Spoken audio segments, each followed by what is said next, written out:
What have you been up to this week? Oh man, it's like I just got back from New York this morning. I took like a 4:50 a.m. train, but just been doing shows and just staying busy. And took that 4:50 a.m. train because I was like, I got to be back in time for Mean But True. I can't miss it. Okay, Fendi glasses. Yeah, I know, right? Wow, Netflix has changed It has changed you. me. Yeah. It's the only designer thing I've ever owned in my life has been this pair of Fendi glasses, and I wore them on Netflix, and so now it's like a thing that I now have to do. You're the Fendi glasses guy. I'm the Fendi glasses guy. I'm trying desperately to get them to sponsor me so I don't have to keep buying pairs of and Fendi. While you're at it, big fan of your work as well. Yeah. That's your first designer. You know, I think designer glasses are worth investing in. I do if you're too. Gonna wear them every day. Wear them every day. And I originally, when I tried them on, like as a joke because I was like, this is hilarious. And I tried them on, and then the lady was like, she's like, I'm not trying to upsell you on this. She's like, they actually just kind of look good. No, they do.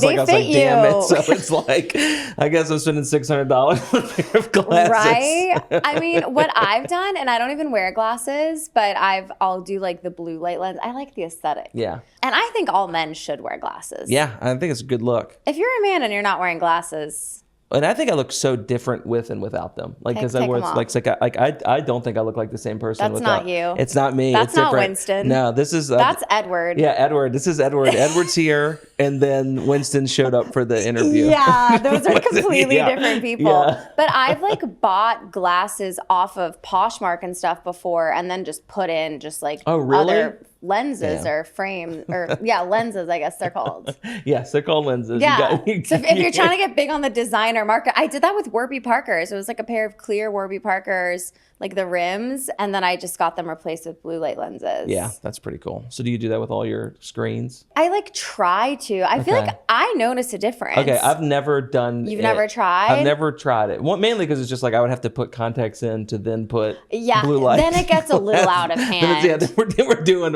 a little too much. And you know what would really help is if I just simply didn't look at screens frequently. Yeah. Like I think that would probably be the ideal. Well, we both picked the wrong line of work to not look at screens. Yeah. Like it's literally I could have had any other job and I'd be fine, but with this shit I'm looking at screens nonstop and like have to keep doing it. There's no end in sight. Do you ever think about the fact that like for real we're gonna be making videos until we're like 80?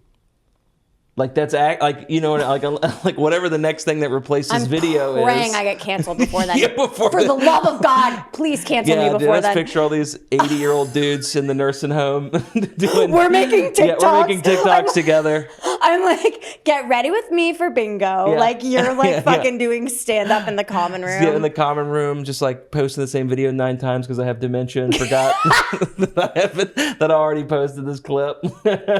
I'm like stirring up controversy with the other old ladies. You're upsetting all the old. I'm stealing their boyfriends and like all the old Republican women in the nursing home. We're fighting. Yeah, you're fighting all the time. You're still dressing exactly like this. And I will be. Yeah. No, I think a nursing home could be kind of fun. It's kind of like a sorority house. I think it would be kind of fun. Hopefully by then it'll just have the same vibe as college. Like you just are, you're in the dorms. That's what I'm saying. You know what I mean? You're sleeping around a little bit. You're sleeping around a lot of it, depending on the one you're in. Becoming a swinger at 76 years old. Exploring your sexuality. Hey, sexuality evolves throughout our lifetime. Just getting real gay. Getting super gay. In my late 80s. We're trying gay in my 80s. God forbid I might become a power lesbian when I'm 75. Who's to say? Who is to say? Who's to say? I'm straight, but then people are like, no, you're not. I've talked about this on the podcast before, but I'm like, how can you label something as expansive as the human sexuality? I don't know. It's special. You might be. I'm Suzanne. You might have just not met the right lady.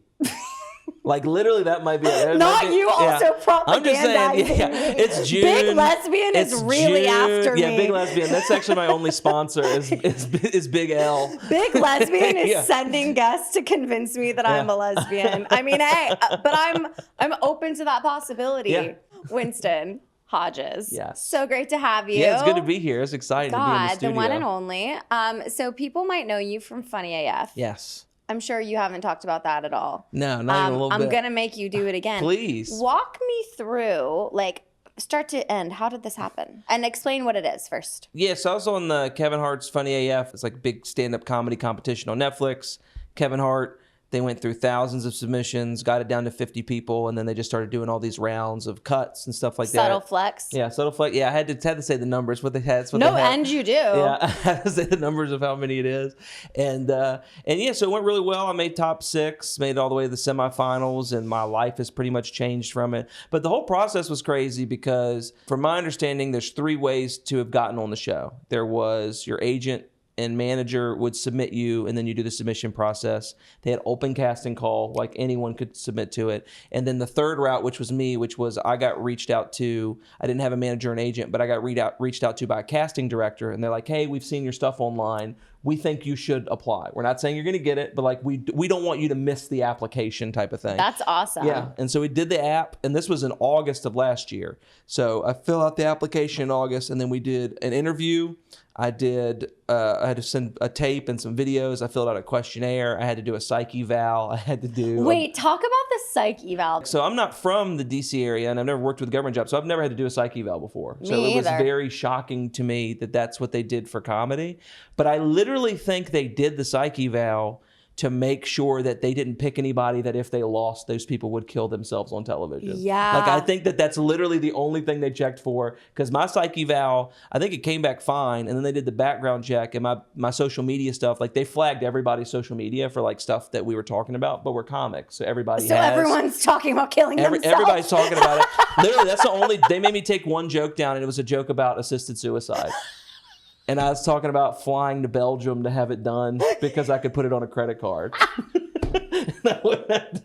So they're like, Netflix will not let you have this on here. Stop. That's so funny. Netflix is like, we're not okay with this. Yeah, no. Bit, so. And you know what's funny about that? I wonder if they do that for any other kind of show. Think of like a dating show. Think of getting rejected on a TV show in front of live TV. I might be more inclined to... I'm curious if they do that for like Love is Blind or something like that. I know for a fact they are doing the background check for everybody. Oh, yeah, definitely. Because they are trying to catch to make sure that you're not a secret Nazi racist. In general, we could do a better job of making sure people aren't racist Nazi psychos before elevating them to positions of power. But, you know, that's neither here nor there. That's what you're here for, though. Bro, I'm doing the oppo. You are literally constantly, every time I open my threads, there's a new person I have to learn about. I deleted threads. Oh, you got rid of it? I deleted that shit. When I was getting ready to announce my tour, I was like, dude, we were never meant to have unfettered access to the dumbest people in the world's thoughts. Not at all. And I was never meant to know what all these people think about my thoughts. No. Do you know what I'm saying? No, it's not. And they were never meant to have an invitation to get immediate access to me the way that you do on that platform. Yes. I have gone from Threads biggest fan to Threads biggest hater. I deleted the app. I feel completely different. Well, that's amazing, because it's just like, I feel like it was either Threads or like your stories where I feel like every day there would be a new person that was being a psycho, and you had to be like, all right, well...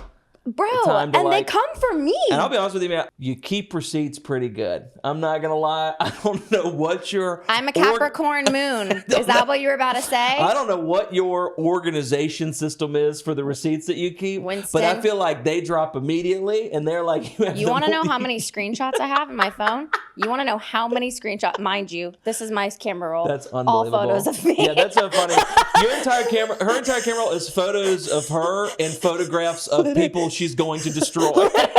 That's the entire. And I have 114,863 screenshots. Bro, I screenshot everything. I'm just waiting. That's awesome. All my screenshots are just comedy related. Are memes. People posting shit that I can't believe they posted, and it's just for my pure joy. Or a snack that you saw that you want to try. A lot of snacks, a lot of foods. Yeah, mine's all food, dogs, photos of me, photos of my wife. So you get the call back. So I get the call back. So we do all these interviews and stuff, and so I didn't know I got it until a day before filming. So what? So they were filming in LA, and so I thought I didn't get it because I was like, oh, they're already filming in LA. So they must have already told everybody, because they told us they wouldn't let us know we didn't get it. And literally I was like, oh, they're filming in LA, I didn't get it. And so I'm making my week plans, and then I get a call on Tuesday. Hey, we're filming Thursday. We're going to fly you in. I need what airport you want to fly out of. And so I fly up there, I do it. Where it's like, what went through your mind? I couldn't believe it. I knew it was either going to be great for my career, or it was going to be the worst thing possible for my career. Because you never know. When it's the first season of a thing, you don't know if it's going to be good. And then I get there, or how they're going to produce you. Now that I produce interviews and shit like that and podcasts, I see how easy it is to literally make it say whatever you want. You can screw somebody over in a way that is kind of nuts. And they did a really good job of not really doing that to people. Yeah. But I didn't know. And so like I'm getting on the show and we're doing all these interviews and we're doing all this stuff. And I'm looking around and almost every comic in the New York section, because I didn't know who was in LA, I didn't know who was in Chicago. We didn't find out until the callbacks. And you were the only one repping DC, yeah, right? Only person that didn't live in New York. I was one of the few people in the entire show that didn't have any management. But I'm looking around like the first person I saw is I get in the van and Caitlin Palufo's in the van. And I was looking at her and I was like, damn, if I had your career, I wouldn't have applied for this. Right. Because she was already doing great stuff and big things. And I was like, oh, these are like legitimate headliners. Because I thought it was all going to be people like me that were like, no one had ever really heard of. And then finding out that there was like people that had heard of them and like, oh, these are people that have been on TV before and shit like that. And they called back and then we filmed, the first 4 episodes got filmed in November of 25. And that's when we ran into each other in LA. And we talked about this. I couldn't tell you. I felt so bad. Because you saw me, I literally was dying to tell somebody.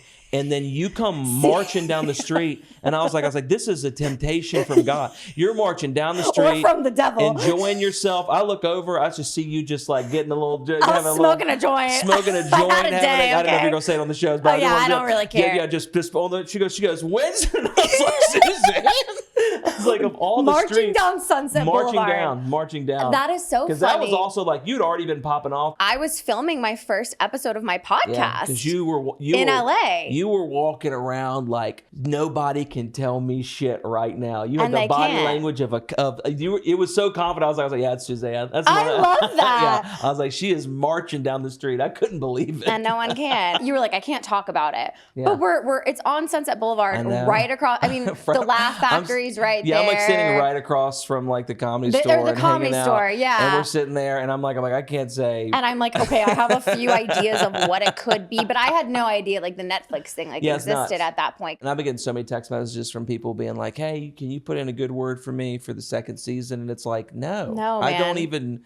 I don't think that's how that shit works. No, I don't like at all. I can't text the guys like, hey buddy, I know I came in 6th, but I got a pretty good idea. The 5th runner-up is just like, so hey guys, I have the roster. Yeah, you got Mr. Congeniality being like, hey, I got some good picks. And you were. I feel like you were Mr. Congeniality of the show. I think I'm very pleased with how I was portrayed on the show. Well, I think you were portrayed exactly how you are. Yeah, which was really, because I was like, damn, I was so nervous. You're just like a good dude. You're a hilarious comic and you're a good dude. Well, I just was so nervous they're going to make me look like dog shit on that thing. I was like, it might be bad. And then when I saw the first episode, because we did a little premiere in New York, and I was like, you know what? If this is how I look the rest of the time, when you say look, do you mean visually or like visually? I feel like I look good, and just like how I'm portrayed. Like it was like, because we all give interviews. Like we give a bunch of interviews in the thing, and I was thinking, man, I think I never said anything negative about other people, but you don't even have to say something negative about someone for them to take your confidence and turning around you. Because sometimes in those shows they can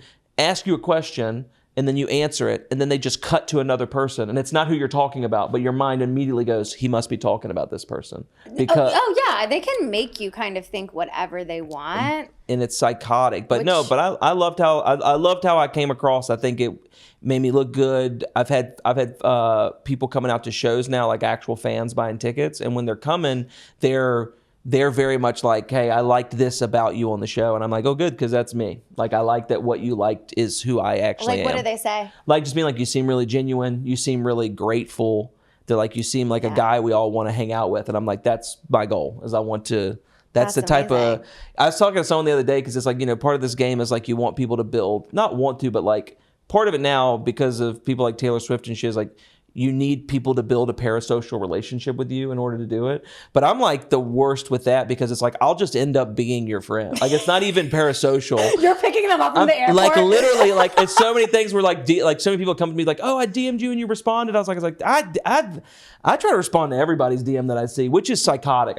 I literally should not be doing that, and I eventually will stop. But it's people be like, oh, I love this thing, and I'll be like, oh my God, I'm so glad you liked it. And they're like, I can't believe you responded. I was like, I don't know. I can't believe that you can't believe I responded. Yeah, I know. That's how I'm like me. I'm like me. And I'm obsessed with myself, but I'm like, who the fuck cares about me responding? Yeah. Like, I get it. I don't necessarily think you should stop responding. Yeah, I mean, I love doing it. I love hearing from people. I never wanted to feel like I'm just talking at someone. Oh, man. That's the thing that I dislike about stand-up is like, but I mean, you can make it more like interactive and things, which is like what I'm trying to figure out and why I'm going on a writing retreat to New Mexico. I'm going to New Mexico. I just booked it last night. That's awesome. I'm like, I need to get away from all the distractions and away from my dogs and away from my house and the piles of laundry and whatever. And I was like, I don't know. New Mexico has just come up so many times. New Mexico is also just like gorgeous. And it's like, and it feels very artistic and inspiring. There's a ton of writers and artists. Come back Georgia with like, O'Keeffe. Yeah, you can come back with like a bunch of turquoise jewelry. And I love turquoise. And I'm not wearing, I just realized, I didn't put on any. I always wear turquoise for protection. Oh, wow. Wait, did we talk about this? No. My Reiki healer has me wearing turquoise. You Reiki? I do Reiki. Okay. And I believe in it. Like, honestly, that's something you should do after being on Netflix. Really? So The evil eye is very real, Winston, especially in our industry. So I know nothing about any of it. I just hear Reiki and I know nothing about it. So when I've seen Reiki and it's been played for comedic effects, I don't know if it's actually what it is. I've seen like Reiki massages and it's people not even getting touched and you're doing like energy into their body. Is that what, what is Reiki? I don't know what she's doing because my eyes are closed. It's honestly kind of like you enter a different portal. But I started doing it because I was shit out of options. Yeah. I was like, okay, so I've done therapy. I have a Xanax prescription. Yep. These people are still coming for me. I need the powers that be. You do have people coming for you in a way that like I don't think that I could handle. Yeah, it's not fun. It's a bummer, but your content's great. Yeah, the content. But I'm saying but your content in general is great. But I'd rather not have to do that. I know. I really wish you didn't have to either. But as someone that's on the outside looking in, it's like you're good. You're good at it. Yeah, I'm good at it. So don't make me use it. I know dude. your powers. It's like I feel like the Incredible Hulk sometimes. I'm like the Hulk doesn't want to become the Hulk. Yeah. He wants to be Groot. Yeah, that's true. I am Groot on the Hulk inside. Wants Reiki. The Hulk wants Reiki. Has anyone considered? Okay, wait. So to answer your question, and I don't want to be insensitive because I know that Reiki is like a spiritual practice that like like Native Americans have done for a long time. So I'm not going to do it justice, and I'm still learning. I've only been like twice. Yeah. But it's like she'll kind of like tell me to like visualize certain things and visualize like the energy I want to get rid of, and she'll ask me to describe it. And I told her I was like seeing really vivid images of turquoise. Yeah. And then she said that turquoise can be protective. It's a protective thing. Okay. So I always wear turquoise when I'm leaving the house, but I forgot today. Oh wow. Because I was in a hurry. Yeah.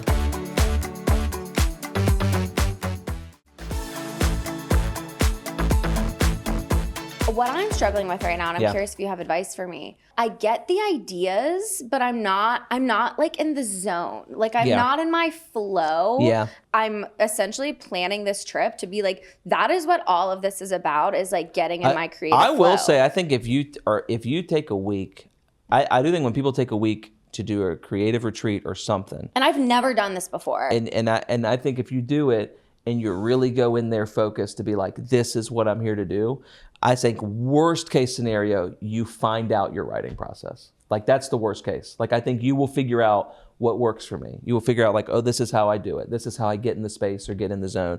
Best case scenario, you go in there and you lock in a way to where you're like, oh yeah, I wrote like an hour of stuff in a week. That's what I'm trying to do. And I think, but I think that knowing that your floor is just, oh, you now know the process is going to be amazing. Like I think it's going to be a really positive creative experience for you. I'm excited. I've never done it before, and I just feel like, I don't know. I talk a lot about energy, but like the energy is just very frantic, and I just can't get there here. I'm too distracted. Yeah. And I'm like, you got too much stuff going on. I have to lock in or my tour is going to suck. Yeah. Those are the two options. We do not want the tour to suck. No, so you the tour got cannot to lock suck. in. On that note, gotta lock in. Please get tickets. Buy tickets. They're on SuzanneLambert.com. They're linked everywhere. Message me, I'll send it to you. The show's going to be good.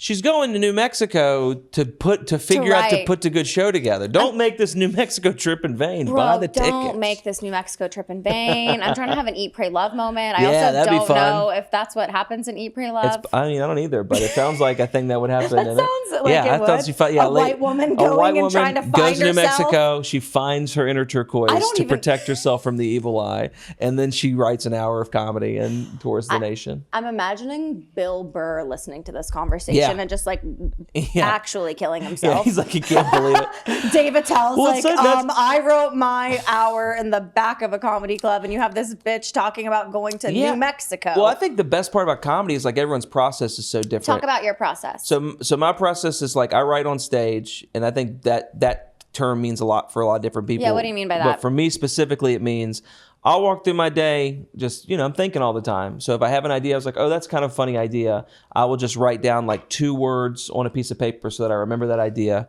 And then I get on stage and I'll just kind of start talking about it, and I'll try to formulate the joke. And if it gets a laugh, it's like, ooh, that's the bones. And then we'll do another set. And like, all right, now this is the part I know that works. So let's try these different things. And it's a lot of trial and error. My process requires performing a lot. Like I have to get up like a lot in order to make it work. Stage 2. Yeah, and you're gonna be seeing me at more of please the mics, come out. I'd love to see you. We've been talking about this. Yeah. I'm fucking excited. Good. I'm excited to see you out. It's gonna be fun. It's gonna be a good time seeing you out on the scene or whatever.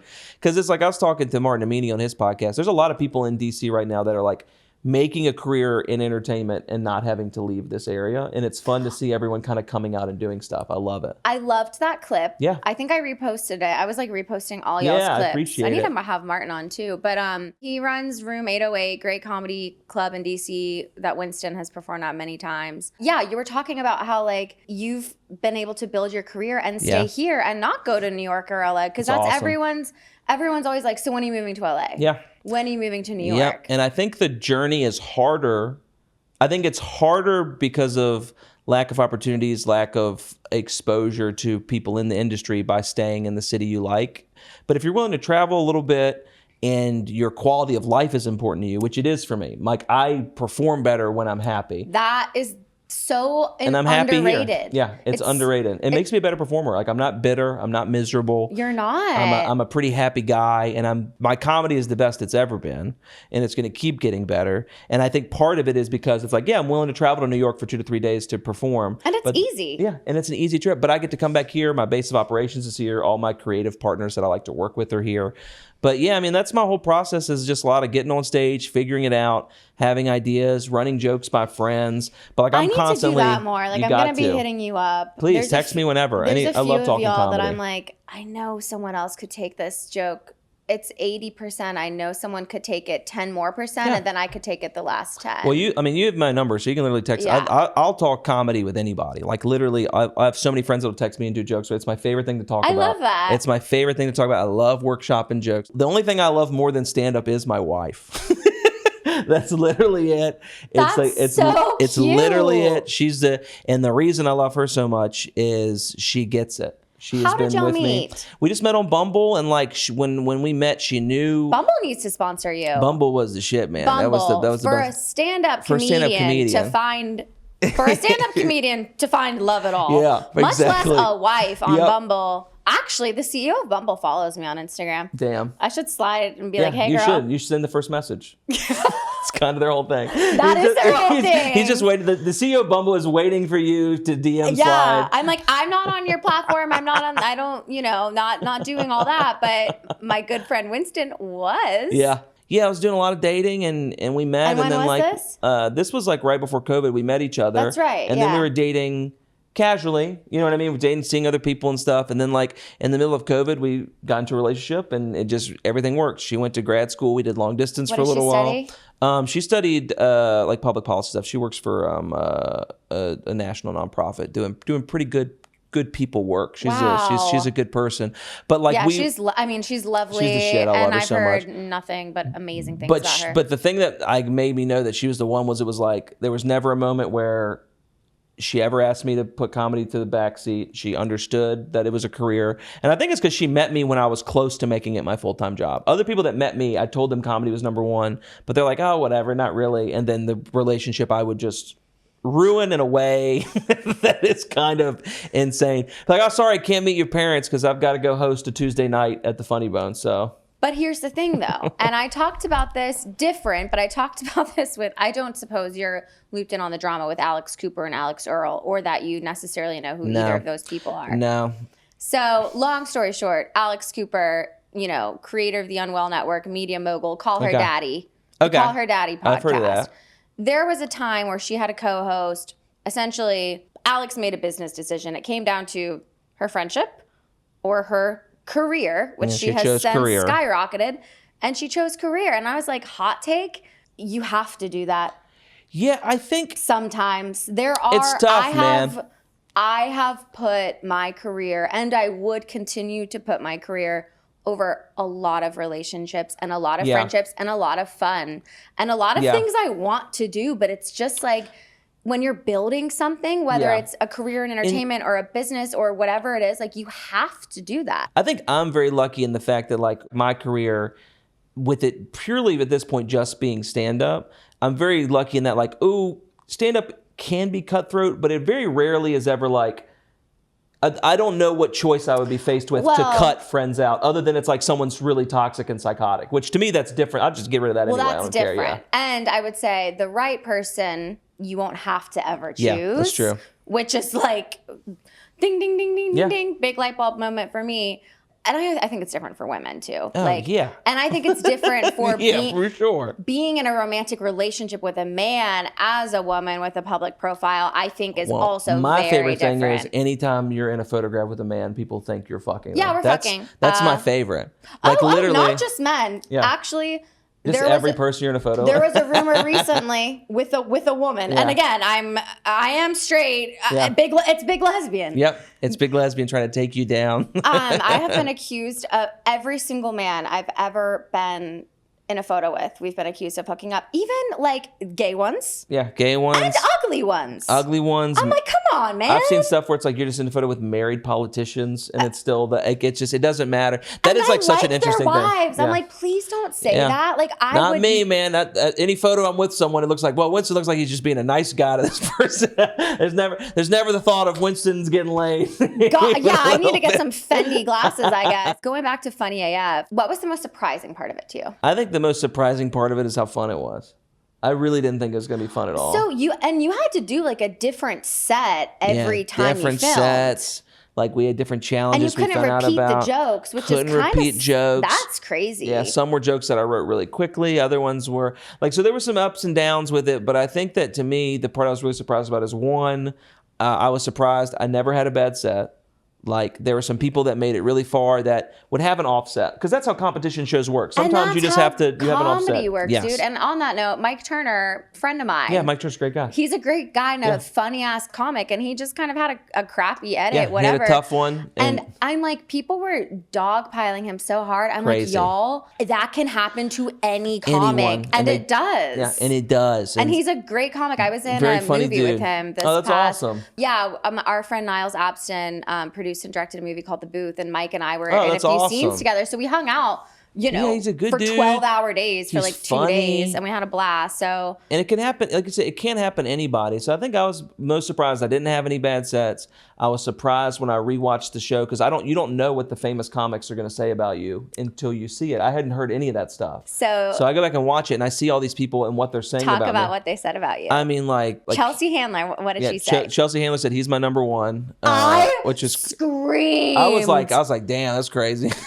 I couldn't believe it, man. That's truly wild. Crazy. Kumail was like, he's really funny. Keegan-Michael Key and Kevin were both like, he's an OG. He's an original. There's nobody like him. And it's true. Yeah. So I've just paid an editor to get all the good stuff together, and we have like an edit that we're going to start using to run ads and stuff of all the famous people saying stuff about me. And I was like, and even if it doesn't sell tickets, it's just something I'll watch before I go to bed every night to give me self-esteem. That's a Suzanne Lambert move right there. I'm so supportive of that. And you could even just cut famous people talking about completely other people and just pretend like it's just about you. Just make me feel good. Make me feel nice about my life. They're talking about Winston Churchill. Like, Winston was one of the most prolific leaders of our time. Great leader. They're like, he saved England. How does Obama know? Yeah. I don't know. It's pretty good. pretty good. That's so funny. So are y'all keep in touch? Everyone from the show? Yeah, for sure. We all text a fair amount. I see a bunch of the people in the top 10 when I'm up in New York, and I'm in a group chat with a handful of them. We always just check in when other people got stuff going on, and like we congratulated Ron, and when Ron got to do the Tonight Show, and cool. Caitlin had her special come out. But that was what was fun about the show is it was like it really was week to week where some people would have a better set than another person. The next week this, and then at the end it just became up to the nation's vote, and it really was. It was fun, man, and I feel good about it. And it's like, hopefully, we continue to sell tickets to my shows because the first two on the tour that we've had have been like the shows have been kind of unbelievably good, and it's like I'm really happy with the hour I'm doing right now. None of the jokes I'm doing are in the show, so it's like a completely different thing. I talk about the show a little bit.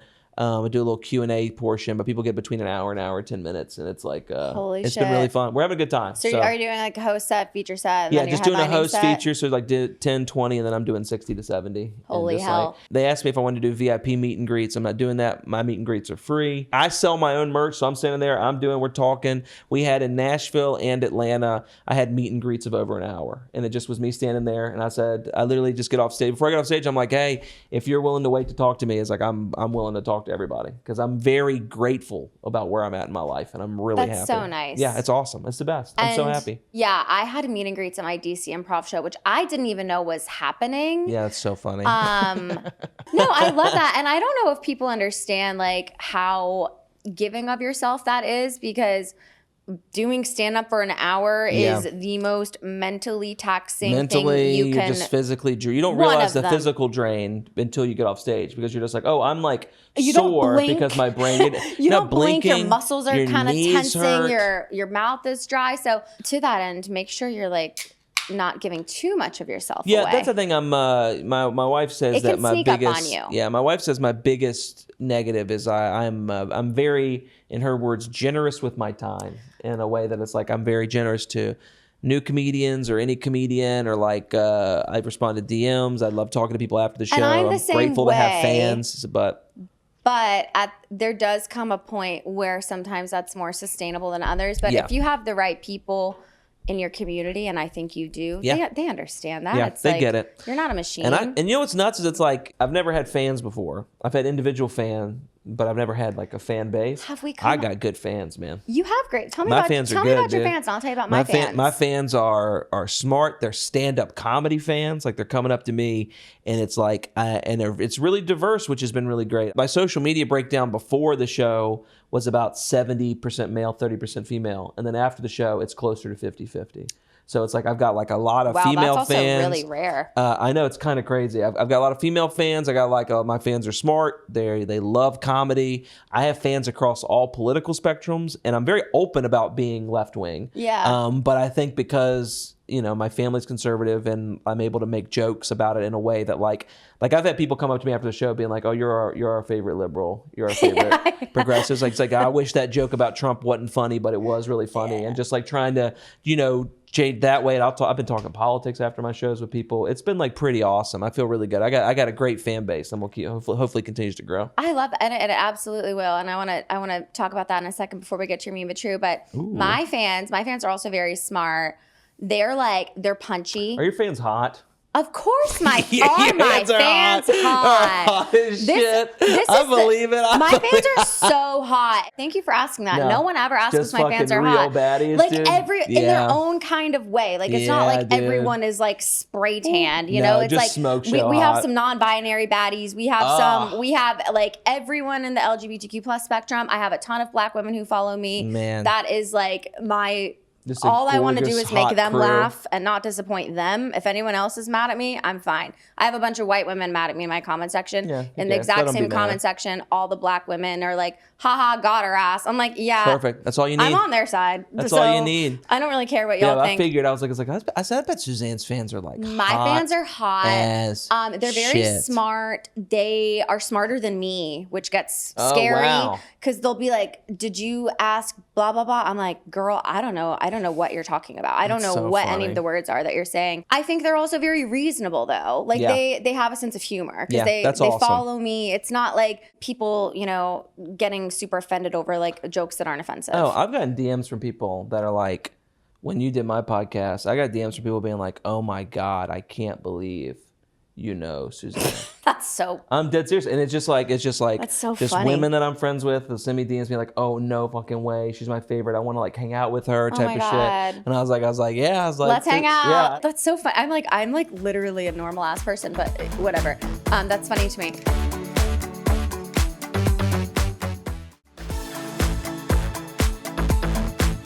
So the title of the podcast is Mean But True. Mean But True. And you're a sweet guy. So I am a sweet guy. This is going to be hard for you, but this was hard. I was racking my brain about like what is mean but true. And I think I came up with one that might get me in trouble. I don't know how hot of a take it is, but it's something that I believe wholeheartedly. And my Mean But True is this, I think most art is bad. And I think whether it's stand-up or it's visual art or it's improv or it's movies, I think base level, most of that shit is terrible and it's bad and it's people doing it at a really, really, really, really, really low level. Yeah. I believe it across the board. Who are some bad artists? Bad artists, man? I mean, like, I don't know. Who's that dude that does the balloon dog? His shit sucks. I can't think of his name. But no, anytime I just see art, I'm like, oh, it's bad. Or whenever like someone is painting their own stuff, it's like, well, this sucks, but it's good that you're doing something. Just like when you go to an open mic, 90% of the comedians are bad at comedy. But here's my caveat to that. I think that's what makes it fun. That's so essential. Yeah, it has to be bad before it's good. And I love bad comedy. I watch bad comedy. I watch bad comedy more than I watch good comedy. Well, I mean, it's kind of crazy when you go to just a normal mic. I mean, 85% of what you hear might be just total trash. Total shit, but then that 15% is so good. And I think that the reason most of the shit is bad is because we live in America, we're very lucky. A lot of art's very accessible. Anyone can make art. I think art, it's less about the outcome and more about the process of doing it. So it's like you could be a terrible painter, but if painting makes you feel good, then you should keep painting. And you are still an artist. You're still an artist, even if you're a bad artist. No, people can't take that away from you. No, it's so true. Can't take it away from you. And like people will make fun of open mic comics, whatever. I'm like, hey, but they had the balls to get up there and do it. Yeah, get up there and do it. And I will still respect an open mic comic making terrible, dumb jokes about women than I do someone turning their nose up at people doing open mic and comedy. And here's the thing, I will stand up for any artist's right to do like whatever type of art they want to do. But in reality, most of the shit is bad. And we just kind of have to accept that in order for some stuff to be good, most of the other shit has to be terrible. Said it. I go to some of these museums, I'm like, bro, what? Yeah. What about that? Yeah, and it's also okay to like bad shit. There's a lot of bad movies I really like. Like what? Like, I mean, I don't know, man. Any major giant action movie that people think sucks. God forbid people ask me my favorite movie. The answer's never changed. Billy Madison. Madison, great movie. It's not the film about the Swedish porcelain market that debuted at Cannes. I'm like, Cannes? I don't even know. Cannes, whatever the fuck. Never been invited. I'm like, no, it's Billy Madison. Those jokes are hilarious. Yeah. I mean, if you like all the Fast and Furious movies, more power to you. Is that your favorite movie? No, it's not my favorite. My favorite movies are just like Tommy Boy's probably my favorite movie of all time. Yeah, I've probably seen Tommy Boy 100 times. I remember when we were learning algebra. Niner. I don't even know if I have seen it, but my teacher, Miss Riley, would always say Niner. Niner. Oh, and you were a teacher. Yeah, I told you. Do you talk? You talk about that on stage. My thing is like I always go through waves where it's like I'm not in a big talking about teaching on stage wave right now, but then like I'll write a bunch of jokes about it, and then that'll be all I talk about for like a few months, and then I'll move on to something else. Were you history or English? History was the main thing. I taught some English. I did like a little science, a little math, but it was mostly history and English, and then like a little art. Isn't it crazy how many lives you've lived? So many. And you're not done. And I'm not done. Like yet. I mean, God forbid. I don't predict the future. Get your turquoise on. Gotta get my turquoise out. You have so much more left to do. You asked me this on your podcast. What's the big dream? I've hit the dream, which is I get to tour nationwide, work in comedy clubs, and I'm going to get to work clubs this year that I never thought I'd be able to work. Like what? Like the Comedy Works in Denver, which is a club I've always wanted to work. Wise Guys in Salt Lake City I'm getting to do. In October, I'm headlining at the Comedy Store in LA, which is like really crazy. Oh, I have to go to that. Yeah, it's going to be really fun. It's in October? Yeah, it's in October. I'll get you the date when it's finalized. I'm like, that's so crazy. But like so I'm already living the dream. The embarrassing dream is I go from this to I'm now selling out every show. and then we have to move to small theaters. I think the embarrassing dream for me is like headlining small theaters all over the country, and then when I'm working on new material, that's when I go back into clubs. And so I do like what Mulaney and them get to do, where it's like, all right, I'm going to do clubs for 2 months, and then the clubs immediately sell out because people just want to see them workshopping jokes, and then you can catch me in a theater. That's kind of like that's the embarrassing dream, is to become a theater comic. I cannot imagine being a stadium comic because I just think comedy's not meant to be. I don't think it's supposed to be absorbed like that. Agreed with you. Yeah. However, and I don't know how you feel about this, I'm very mad at Nate Bargatze. Yeah. So there's an opening for a Southern coded white dude who's not problematic. Yeah. And I fear that is you. What is nuts is the thing with Nate was the two things I'll say is, one, could not believe he went. For no other reason other than, like, even if you're secretly conservative, when you say you're apolitical, that means you don't go to political things. So that's what it's impossible to not co-sign it when it's the one political thing you go. His birthday party. Yeah. And the second one is, man, it also could have been a quick fix. But I think if he had just been like, hey, I don't agree with anything he's done. I really love the UFC. I probably shouldn't have done that. It's also a pretty simple fix, but it's also like, I don't know, man. It's hard to judge. I don't know. It's not hard for me to judge. That's what you're here for, though. It's not hard for me to judge at all. That's what you're here to do. My whole thing is like, do whatever you want, right? I would respect you more if you're just like, yeah, that is what I think. Yeah. I try not to talk about it that much. Yeah. Like, just own it a little bit. But I'm like, y'all, like, this president is like actively suppressing comedy. Yeah, he has the FCC chairman under his thumb. Yes. Getting Colbert yanked off the air. Didn't hire a comedian for the White House Correspondents' Dinner this year. Totally breaking with tradition. Fired the comedian last year. Yep.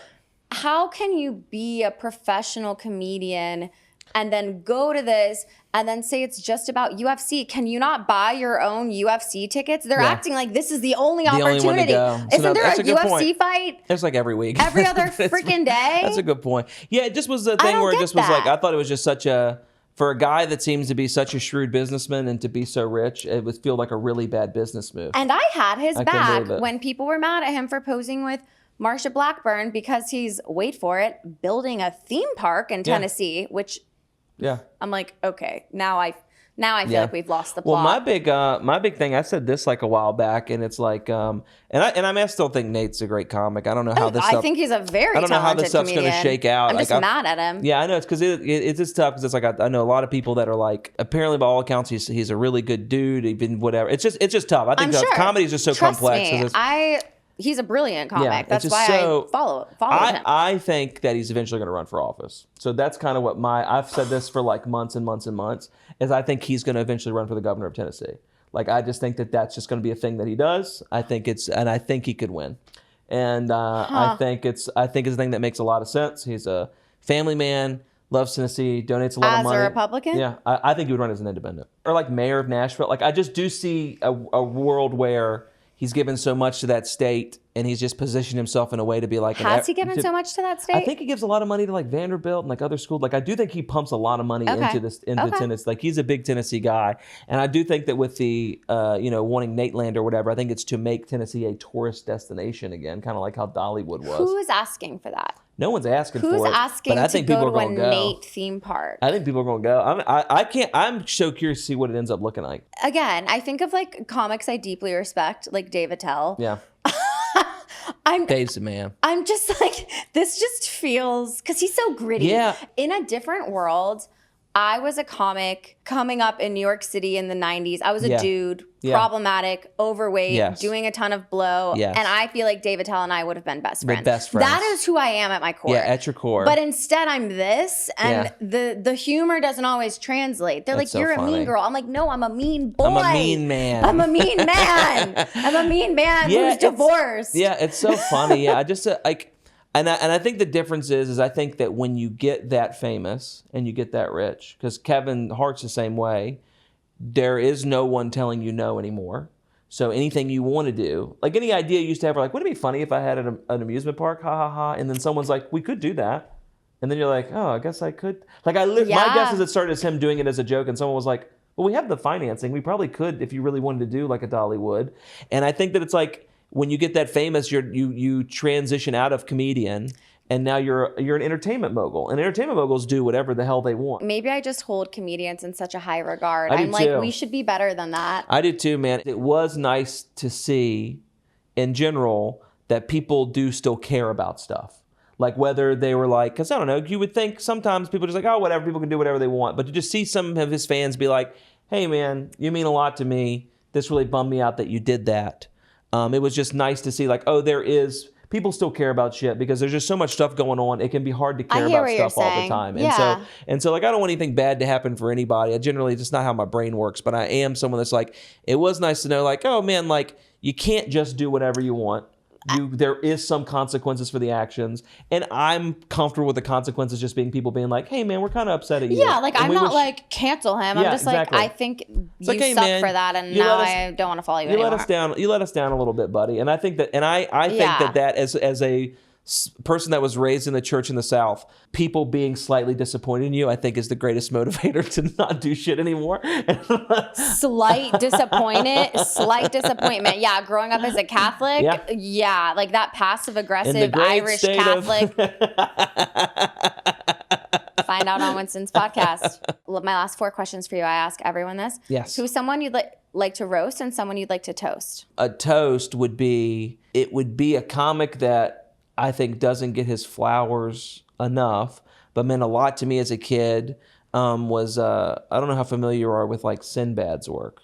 Yeah. But it's like, so Sinbad, I think, is one of the greatest comedians that ever lived. As a guy that was raised religious in the South and had to initially watch comedy that was clean, he was the first clean comic I ever remember watching where he didn't feel clean because he's just so good. You're not even thinking about it. You don't even realize it. You don't even think about it. And he's coming back from like a second stroke right now, and he's doing comedy for the first time in like over a year and a half. And that dude is so funny. He's a guy still got it? I think he's still got it. I haven't seen anything, but I was talking to someone who, and they said that they worked with him after this, like when he came back, and they're like he's still killing. Like even post-stroke or whatever. So that would be my toast. It would just be like, I would like to toast Sinbad. He has meant so much to me. And then roast. One of my psycho embarrassing dream things is I always thought I would love to do the correspondence dinner because I do think roasting all the politicians to their face would be kind of unbelievable. So fun. Like being able to actually do that would be truly just like a thing that's like, man, it's like, because I'm saying it all on stage, and it would be nice to just like, I want you guys to hear it, and I want you to hear how loudly everyone's laughing at your expense. Especially when you start meeting some of those fuckers, you're like, well, that's wow. one thing. You're in this weird thing where like Ruben Gallego. I would love to roast Ruben Gallego's know some of these little people, ass. Man. I mean, like George Santos would be really fun specifically to roast. I think he would be a blast. He's such a... Need him on the pod. I'm kidding. Although I have thought about it. I'm like, that would be kind of hilarious. It would be unbelievable. Just to have a pathological gay liar. He's in trouble for something. Dude cannot stop embezzling money. He can't. He cannot do it. Simply cannot. He's always finessing constantly. He's a pathological liar. Is that your roast, George Santos? Yeah, if I had to pick a specific political one, George Santos would be really fun because I think he'd be a really good sport about it, and you could say whatever you wanted to his face. Because he loves attention. He loves attention. I love a messy gay. And that dude is the messiest, gayest man. Oh my God. I love a messy gay. Yeah. Like this weekend, it's all about the messy gays. Yeah, it is. Messy gay capital weekend. Capital Pride. It's messy gay weekend. We could just call it gay weekend. Yeah, exactly. It's inherently. But I love it. I think he's just, but I think he's a guy that just is like, he's so psychotic and he's done so many crazy things that like, as a broad, love to do the correspondence dinner, roast all politicians. But George Santos in particular, I think would just be a really, really, really fun roast because he said so many legitimate, insane things that like don't make any sense at all. And he won't stop. Yeah. Last 2 questions. I ask everyone this. What's something you love about yourself? Oh man, I think what I love about myself is I really love how gracious I am. I love how generous I am with my time. I really like that it doesn't feel like a chore because it's a thing that I think I would do this as a business move anyway, which is I think if I was someone that didn't enjoy being around my fans and stuff, I would still do it because I think it's the right thing to do. I am so grateful that I genuinely enjoy meeting my fans, like more than anything. I love getting recognized on the street. Like I was running to the 2 a.m. train last night in New York just to catch a train to sleep for an hour. and I missed it because 3 different people asked to take a picture with me. Aww. And I wasn't upset that I missed the train at all. It was 3 different groups of people. They're like, oh, we loved you on the show. Like, this, you mean a lot to me. Can we please take a photo? And they just kept taking photos, and it just was like, and then another group came up and were like, we thought it was you. And so I think that's what I like, is just like, I like how gracious that I am, because I don't ever want to be a cocky jerk. And I do really love how generous I am with my time, because it makes me happy to be experiencing all this and to be in a good place doing it. I love to hear that. No, and you've always been that way. And it's really the coolest thing in the world to hear that your words have resonated with someone. Yeah, it's crazy. That's the coolest thing ever. If someone's like, oh, I loved you on the show, or I love that joke, it's like, oh, wow, like this is exactly what I wanted to happen when I wrote it. I wanted it to land with one other person, you know, and it did. And that's like the most rewarding thing in the world. What's something you're working on about yourself? I'm working on being more forgiving to myself. I beat myself up a lot. I have my entire life just this I'm working on learning to give myself the grace that I give other people. And I'm very good at giving grace to other people. I am not very good about giving it to myself. What does that look like in practice? Like, have you kind of had some self-talk where you're like, I gotta stop? Trying to do way more positive self-talk, trying to just get to a better place to where, like, either if a set doesn't go well or a social interaction doesn't go well, or I read a negative comment or I get a DM or something, not internalizing it and more just being like, you know what, this says more about that person than it does me. And, you know, and if it's something where I've made a mistake, being like, it's okay, you made a mistake. People make mistakes. We're human. We're not infallible. And I think just getting to a place to where I'm okay with that. And that's a huge thing I'm working on myself. And I've been working on that for years. And I'm way better off than I was. And I think it's cyclical. Like, I find myself doing really well with it. I'm at a much healthier place with that right now, when I had my kind of awakening a few weeks ago, where I was like, the shit I'm allowing to occupy space in my brain is not fair to me or good to me. So I'm working on that too. And I think it kind of, you learn as you go. And you were already somewhat in the public eye with like headlining, but like you were thrust into the public eye in a very major way. And I don't think people necessarily fully understand how kind of like. It's a lot, man. It's an all out, like. It's a lot. It's like it's just kind of everything. It's every day, nonstop responding to stuff. And then like, it comes in waves where like you'll get a lot of heat really quick, and then it'll disappear a little bit, and you have to be okay with like, well, now I have to build it back up, and like so we're just enjoying the journey and just continuing to work on, you know, giving myself grace and having patience with myself, and just trying to, you know, I'm really good at treating others the way I want to be treated. I'm not very good at treating myself the way that I want to be treated. Be nicer to Winston. He's my friend. I know. Be nice to my friend. I'm so mean. Be nice to my fucking friend. Sometimes when I have like negative self-talk, I'll pretend like it's like someone from high school that was like really mean that I don't like. You know what I mean? And I'll be like, shut up. And I talked about it on a video, and a therapist was like, this is actually a really healthy coping mechanism. Hell yeah, that's awesome. I was like, love to hear that. Don't watch any of my other videos. Yeah, don't watch anything else. Just this one specifically. Yeah. Well, this was so fun. This was a blast.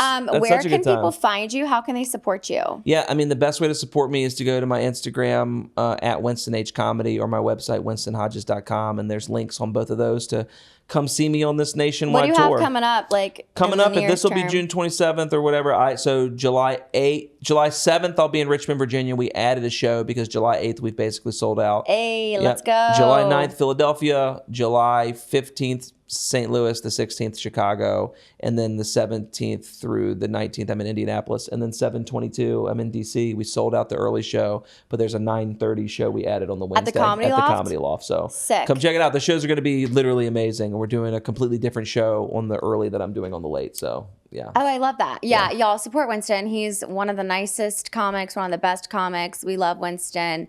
Make sure you check him out, and also check out my tour dates. Yes, like check I said, them out. Go see her. SuzanneLambert.com. One certain city, I don't know if this will be out yet, but one certain city bullied me enough in the comments that it does look like we're adding them. So if you don't see your city, my agent literally texted me and was like, hey, we're working on adding it. Yeah, I'm like, people actually, the comments matter. They do matter. Because my agents look at it and are like, okay, if this many people are saying it, we can sell tickets. There's cities on the tour dates where it's like, I'm purely going to Toronto because of how many DMs and comments that I got to go into Toronto. And I thought that was just an engagement tactic, whatever, that's fine. But comedians would be like, comment your city. I just always assumed it was to run up the numbers. Now I'm learning it actually serves a very strategic purpose. It's a great purpose. You would think there'd be like some kind of predictive model. No. They're like, okay, so not at all. Your followers are here and you got a bunch of comments saying to go to Raleigh, so you're going to Raleigh. I'm like, okay. Man, that'll be fun. Good Night's a great club. Yeah, I've spectated there, so I'm excited to finally perform there. Hell yeah. But thank you again for joining. Thank you for having me. And I'll see you next Tuesday.